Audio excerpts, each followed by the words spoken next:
Buenos días. Hoy les voy a leer un par de poemas muy cortos de uno es de un autor uruguayo, Eduardo Galeano. El otro es de un español que se llama Rodolfo Serrano. Son dos poemas muy cortitos que me gustan mucho, que creo que son muy significativos. Y además les voy a leer un cuento de Eduardo Ruiz Sosa que se llama Naturaleza de los Fieles. Este libro, este cuento, Naturaleza de los Fieles, viene en este volumen de cuentos, que además la portada me parece hermosa. Se llama ¿Cuántos de los tuyos han muerto?, de Editorial Candaya. Miren, les enseño. ¿Cuántos de los tuyos han muerto?, de Eduardo Ruiz Sosa, en Editorial Candaya, que es una editorial catalana.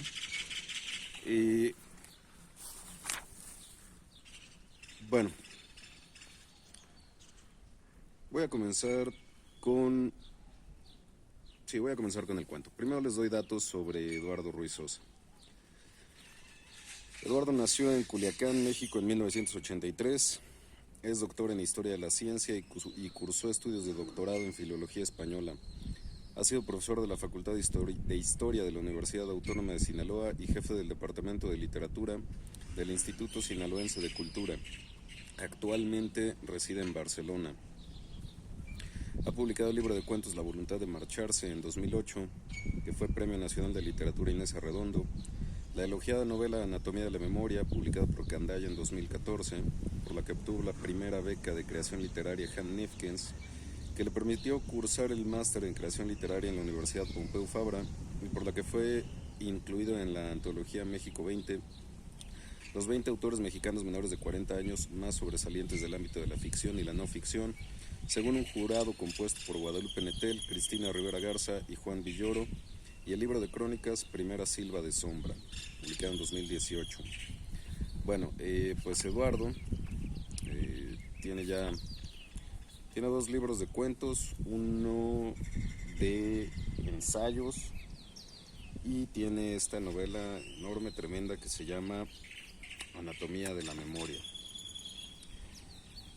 Como les decía, el cuento que les voy a leer se llama Naturaleza de los Fieles. Trae un epígrafe de George Saunders que dice así: eres una ola que ha roto contra la orilla. Se echaba casi todo el pelo sobre el rostro porque había aprendido a dejar de pensar en sí misma, como si de esa manera le fuera posible desaparecer del mundo, o que el mundo entero desapareciera. Si ella no podía ver a nadie fijamente, nadie la vería a ella tampoco. Era más bien un deseo. A través de la cortina azabache, todo el mundo se partía en fragmentos y le parecía más soportable la herida de una realidad hecha de esquirlas que el peso turbio de lo total. Incluso su propio cuerpo, cuando se atrevía a mirarlo, se manifestaba como porciones de cualquier cuerpo ajeno. Una pierna, un pecho, una mano llena de uñas. Todo era intermitencia, intersticio. Primero ella, luego todo el mundo. Menos su hermana menor. A ella la observaba todavía completa. Y eso también le dolía. Sabía que ya estaba por entrar en la adolescencia, que estaba sola como ella, que ya se había enamorado, que iba a atravesar el mismo destino. Un destino como el de ella, un futuro como cuando él le dijo: quiero que hablemos esta noche. La imposibilidad de decir que no quería, que otro día o nunca, que ya no quería verlo. Pero en un primer momento le respondió que sí, que se verían al salir del trabajo, que irían al mirador donde a veces pasaban las tardes o las madrugadas en soledad, sin hablar, sin de verdad saber nada el uno del otro. Pero tenía miedo. Siempre tuvo miedo de él, incluso en el momento en que se dio cuenta de que lo amaba y de que ese amor era una especie de servidumbre. Quizás aquel fue el instante en que más le temió. Algo vio en sus ojos, su rostro lleno de victoria, vasallaje encendido en la sonrisa antes del beso, la manera en que la tomó del brazo y la llevó a la cama y la penetró sin apenas quitarse la ropa en la habitación al lado de donde dormían el padre y la madre sobre la ropa sucia que al día siguiente él usaría para esperarla afuera del trabajo. ella luchando por cerrar la boca, porque la cruz de oro falso que le pendía del cuello a él se le metía entre la lengua y el paladar, como si todo en aquel emparejamiento fuera penetración y ahogo. Poco después, pensando en que debía escapar de la casa materna, se fue a la casa de él. Nunca había visto ni a su madre, ni a su padre, ni a sus hermanos, y de pronto ya convivía con ellos y los escuchaba hablar del culto religioso, los pecados, la circuncisión. Ninguno de los dos había llegado a los 20 años. Su madre, recién casada, no la buscó ni le preguntó, cuando se fue, a dónde iba con esa maleta. Al padre lo había visto 2 veces en la vida. La única mirada de desaprobación fue la del marido de su madre, un hombre que dormía poco, y ella entendió bien por qué rechazaba él su partida y por qué, a la vez, no podía oponerse. La primera noche en la casa nueva, con la familia nueva, no se sintió tranquila. Mientras a ella se le retorcía dentro el novio como un hijo recién parido que quiere volver al útero, y se ahogaba con el crucifijo metido hasta la garganta, como si la cadena de la que pendía creciera con su sexo, escuchaba a los padres de él haciendo lo mismo en la habitación de al lado, y a los hermanos menores riendo porque desde el otro extremo podían escuchar cualquier cosa que sucediera en la casa. La imaginaba a la madre de él lamiendo el crucifijo del padre como una especie de rito de santificación del coito. Aprendió a descansar del mundo en los lugares donde nadie podía ejercer sobre ella ningún tipo de posesión, o eso creía. Aprendió a sentirse segura si desaparecía de la mirada de los otros. Intentaba ser silenciosa, caminar con sigilo, no mover demasiado las manos al hablar o al caminar. Salía temprano y siempre buscaba maneras para regresar tarde. De camino a la casa, en las afueras de la ciudad, deseaba que al llegar todos estuvieran dormidos, que nadie notara su presencia, que al acostarse en la cama, él no se girara sobre ella, ya desnudo, como lo había hecho desde la segunda noche. Pero cada día era un perfeccionamiento del anterior. Todos se levantaban temprano, todos se dormían tarde. Aprendió a gemir para no escuchar a la madre de él gimiendo con el padre, para no escuchar a los hermanos masturbándose al otro lado de la puerta. Por la mañana, en el desayuno, mirándose todos a los ojos, rezaban y pedían por la salvación de las almas y la bendición de los alimentos. Cuando le explicaba a alguien la superficie de las aguas que la ahogaban, siempre escuchaba los mismos consejos, las mismas propuestas, la misma fría indignación de los que duermen tranquilos y nunca han sido despertados en mitad de la noche por una mano entre las piernas y otra en la boca. Sal de ahí, vete, escapa. Entonces evitaba explicar los escapes anteriores. Primero de la casa de la madre, cuando llegó el nuevo marido y una noche despertó porque sintió una presencia a su lado en la habitación y lo encontró a él de pie, observándola dormir. Ella se quedó inmóvil, aguantando el respirar en la espera de que le cayera encima algo parecido a un reflujo ácido, pero la voz de la madre lo llamó desde otra habitación y serenamente se fue, todavía con el miembro en la mano. Se quedó el olor del cigarrillo y la ceniza que iba cayendo sobre ella conforme se consumían los temblores de la boca. Nunca le contó nada a su madre. De ahí se fue a la casa de los abuelos maternos, donde estuvo tranquila un tiempo y pensó, en 1 o 2 ocasiones, en cortarse el cabello. Pero entonces llegó el hermano mayor de su madre, que había deambulado por la frontera y la cárcel y los lugares de rehabilitación donde nunca le encontraron cura. Él también la observaba dormir, intentaba entrar al baño mientras ella se duchaba, la esperaba despierto cuando llegaba tarde y cuando aprendió a trancar la puerta de su habitación, la sombra de él se esforzaba por entrar por la ventana que daba al patio. Siempre tuvo miedo de decírselo a los abuelos porque tenía la intuición de que no le creerían. Volvió a la casa de la madre, unas semanas, hasta que lo conoció a él y otra vez en menos de 1 año escapó. A veces, cuando no podía conciliar el sueño, pensaba que algo había de tener su rostro, su cuerpo mientras dormía, para que en tantas ocasiones se hubieran repetido aquellas escenas. Cuando se fue, la hermana menor seguía siendo una niña, y aunque tenía miedo de que el nuevo marido de su madre repitiera con ella la vigilancia nocturna, trataba de convencerse de que era ella quien atraía esas presencias. Algo en su cuerpo, en su olor, en su forma de dormir. Algo que no se repitiera en la hermana menor, al menos hasta que pudiera ayudarla a escapar también. Mientras tanto, ella seguía regresando cada noche a la casa de su nueva familia. En ocasiones, su llegada interrumpía una sesión de rezos y la miraban con el reproche con que se condena a los herejes. Entonces debía sentarse en el suelo, entre ellos, y mover los labios como si supiera lo que estaban diciendo de memoria. O tal vez llegaba en mitad de una sesión de estudios del libro sagrado y la cuestionaban sobre sus pareceres en torno a un determinado pasaje que nunca entendía, según ellos, y que le repetían una y otra vez hasta que aceptaba los misterios de la gracia y la mancha de los pecados. Era siempre el padre quien regenteaba las sesiones en la casa, quien asistía al pastor en el culto, quien tomaba la palabra para iniciar y terminar y para interpelar a los presentes. Era, no obstante, la madre quien corregía al padre, estipulaba el tono de voz, los regaños, las correcciones, la definición precisa de lo pecaminoso y lo sagrado, incluso por encima de las palabras del padre que cuando ella hablaba, miraba al suelo y le daba la razón. Entonces veía en la madre el mismo gesto que en el hijo mayor, el torcimiento de los ojos, la boca entreabierta, la punta de la lengua saboreando el aire de la humillación, una forma del goce en el avasallamiento de otros. La primera vez que le habló con violencia fue cuando al despertar se dio cuenta de que había dejado en las sábanas una mancha de sangre que llegaba hasta el colchón. Él le habló del asco, de la suciedad, de los peligros de esa sangre si él la tocaba.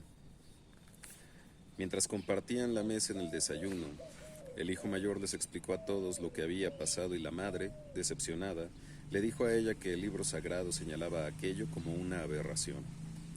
Los hermanos de él se reían con la boca abierta y llena de comida. El menor escupió todo sobre el plato para no ahogarse. Lo obligaron a seguir comiendo. El padre, que parecía prudente pero que siempre miraba al suelo, guardó silencio dándole la razón a la madre. A partir de ese día, cada vez que tuviera el periodo, dormiría en el suelo de la sala, como lo hacía ella, porque así lo indicaban las escrituras. Esa misma noche las dos mujeres de la casa durmieron juntas, después de rezar y pedir perdón por la suciedad derramada sobre este mundo, y por la madrugada ella se despertó cubierta de sangre. No sabía si era suya o de la madre de él. Durante todos los días de la menstruación, el novio ni la tocaba ni la miraba. Sintió una cierta liberación y muchísimas veces llegó a desear una menstruación perpetua porque al interior de esa vida familiar, donde la asumían como esposa del hijo mayor, el pelo sobre el rostro ya no surtía efecto alguno. Pero entonces pensaba en las noches calurosas durmiendo al lado de la madre de él y se imaginaba ahogada en la sangre de ella y las carcajadas de los hijos menores. No podía, aún, intentar un escape, otro más. Seguía pensando en reunir dinero, terminar los estudios, rescatar a la hermana menor. Pero se le había cerrado el destino cuando un día, después de la cena, la madre de él anunció la fecha para la bendición del matrimonio. «Tenemos que liberarlos del pecado», dijo la madre. El padre estuvo de acuerdo. Todos estuvieron de acuerdo. «El pecado es la adicción de los fieles», decía la madre. «Nosotros somos muy fieles», decía después. Y ella se quedó callada y no pudo comer más, pero se quedaron todos en la mesa durante demasiado tiempo, esperando a que ella se terminara los alimentos que ya habían sido bendecidos y que no podían ser desperdiciados. Más tarde, en la habitación, como si venciera el miedo ante la presencia de un muerto, le dijo a él que no quería casarse. Fue la primera vez, se dio cuenta en ese momento, que ejercía una forma de disidencia. Pensó que él no la había escuchado, que se había quedado dormido, que no podría repetir aquellas palabras nunca más. No eran palabras, era algo completo en mitad de todos los fragmentos del mundo, algo por primera vez completo. Entonces le llegó el llanto del muchacho. Ahora, mientras lloraba, le parecía un muchacho, y supo que la había escuchado, pero no hubo más palabras y él se quedó dormido, y ella ya pensaba en volver con la madre o con los abuelos. Fue a la mañana siguiente cuando le dijo: «Quiero que hablemos esta noche». Ella había aceptado el encuentro, pero esa tarde no apareció en el trabajo. El novio la esperó afuera hasta que alguien salió y le dijo que no estaba ahí, que no había notificado su ausencia, que le descontarían la paga del día. Imagino que volvió a casa pensando que la encontraría ahí, que le exigiría una explicación. Incluso creo que al no encontrarla mientras la familia estaba reunida en el templo y nadie podía darle señas de ella, acudió al mirador. Tal vez disparó el pequeño revólver un par de veces al aire, o le encajó los tiros a algún perro de la calle. Nunca lo vi, no imagino su apariencia, su rostro al enterarse por boca de la madre que ella se había marchado esa tarde. Me explicó todo ese día en que la ayudé a mudar sus cosas de aquella casa. Había metido todo en bolsas de basura. El olor de la orina de la colonia de gatos atravesaba incluso los cristales del coche. Todo fue muy rápido, casi clandestino. En la mesa de la cocina, mientras ella reunía sus últimas prendas, escuché a la madre hablar de la circuncisión, de la naturaleza del pecado y de la importancia de la obediencia. Yo no estuve ahí ni una hora. Ella pasó casi un año en esa casa. Por la noche, durmió en la sala de mi departamento y por la mañana ya se había ido. No volví a saber de ella. En un cuarto vacío se quedaron durante un par de años las bolsas de basura con todas sus pertenencias. Cuando me mudé de ese lugar y abandoné todo en la calle, sabiendo que ella no volvería, me pareció ver la forma de un animal, como si todo lo que quedara de cualquiera de nosotros no fuera otra cosa que un peso animal que ha perdido lo que nunca tuvo. Bien, Naturaleza de los Fieles, de Eduardo Ruiz Sosa. Ojalá les haya gustado.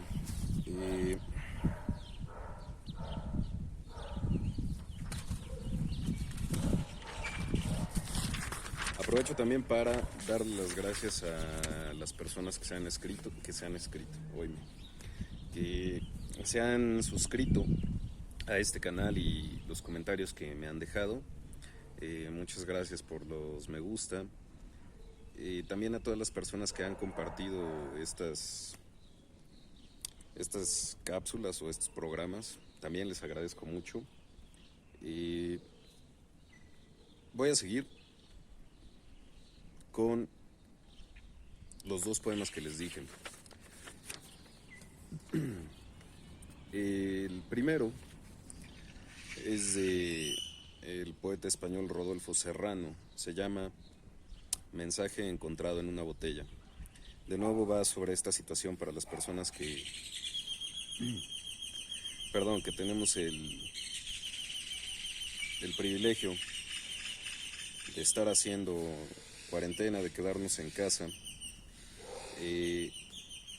frente a esta cuestión, a esta pandemia, ¿no? Y pues tomando como punto de reflexión o como punto a considerarse que seamos conscientes, no todo el mundo tiene la posibilidad de hacer esto, ¿no?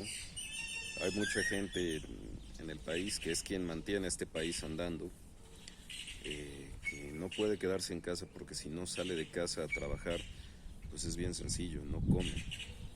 Entonces, entender también que no es bueno andar aventándole piedras a esa gente que no se puede quedar en casa y que tiene que salir a partirse la madre todos los días para sobrevivir, considerando que aquí en México pues prácticamente 2/3 de la población, tal vez más, no tienen derechos laborales, ¿no? Hay ahí un punto que debemos de pensar detenidamente y comenzar a exigir justamente lo que nos pertenece, ¿no? Lo que nos han quitado. Bueno, dice así.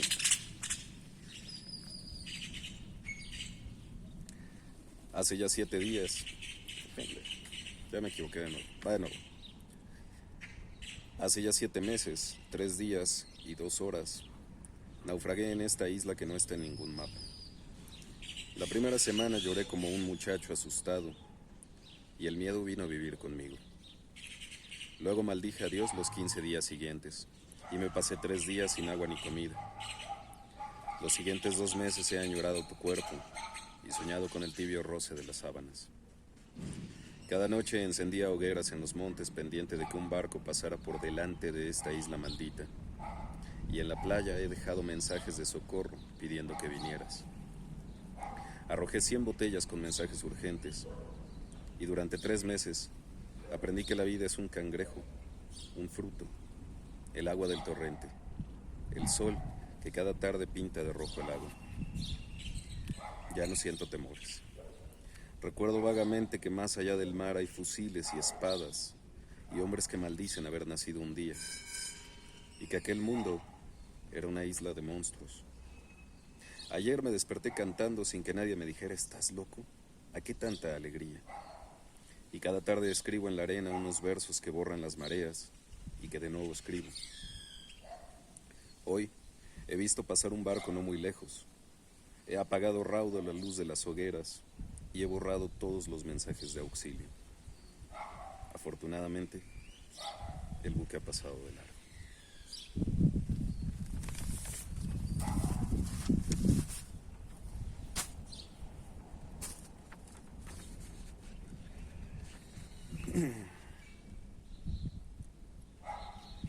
El segundo poema que quiero leerles es Los Nadies, de Eduardo Galeano, escritor uruguayo fallecido hace unos 3 o 4 años, me parece. Grandísimo ensayista y también un hombre que hablaba sobre que fuésemos personas sintientes y pensantes, seres sentipensantes, ¿no? Que eso es lo que, como él le llamaba, capaces de razón, pero no únicamente de la frialdad y de lo pragmático de la razón, sino también seres que seamos capaces de sentir, y que en esa capacidad de sentir seamos empáticos, que en esa capacidad de sentir seamos capaces de encontrarnos en las personas que nos rodean y sentir sus dolores, sentir sus alegrías, sentir sus esperanzas y sus temores, ¿no? Y en la medida en que más hagamos esto, pues seremos más conscientes, y si somos más conscientes, creo yo, seremos más libres. ¿Y cómo lo seremos? Bueno, pues mediante el uso de nuestra razón, nuestra capacidad de pensar, y mediante el uso de nuestras emociones, de nuestra alma, de nuestro espíritu, si es que algo así existe, ¿no? Y bueno, este poema de Eduardo Galeano se llama Los Nadies y dice así: sueñan las pulgas con comprarse un perro, y sueñan los nadies con salir de pobres. Que algún mágico día llueva de pronto la buena suerte, que llueva a cántaros, la buena suerte. Pero la buena suerte no llueve ayer, ni hoy, ni mañana, ni nunca. Ni en lloviznita cae del cielo la buena suerte, por mucho que los nadies la llamen, y aunque les pique la mano izquierda, o se levanten con el pie derecho, o empiecen el año cambiando de escoba. Los nadies, los hijos de nadie, los dueños de nada. Los nadies, los ningunos, los ninguneados, corriendo la liebre, muriendo la vida, jodidos, rejodidos, que no son aunque sean, que no hablan idiomas sino dialectos, que no hacen arte sino artesanía, que no practican cultura sino folclor, que no son seres humanos sino recursos humanos, que no tienen cara sino brazos, que no tienen nombre sino número, que no figuran en la historia universal sino en la crónica roja de la prensa local. Los nadies, que cuestan menos que la bala que los mata.